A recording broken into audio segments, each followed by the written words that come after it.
সুফিরদা প্রিন্সিপালে বলল, বাবা এটা তো আনন্দের কান্না, আর দেখি দিদি পরিষেবাই বলে মা প্রিন্সিপাল ম্যাডামের চিঠির ভাষা বলতে মা তার নিজের ভাষায় বলতে লাগলেন, ম্যাডাম আপনার ছেলেটি সাংঘাতিক জিনিয়াস, ওকে পড়ানোর মতো শিক্ষক আমাদের এই ছোট্ট শহরে নেই, তাই আপনার কাছে অনুরোধ থাকবে বড় কোনো শহরে ভালো কোনো স্কুলে ভর্তি করে।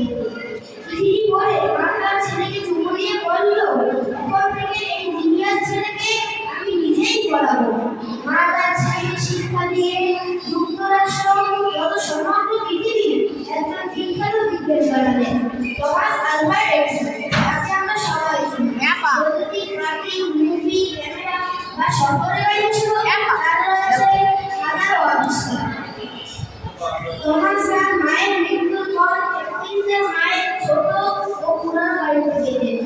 যাওয়ার পর ঘর পরিষ্কারের সময় টমাস তার ছোটবেলার প্রিন্সিপাল ম্যাডামের চিঠিটি পেলেন।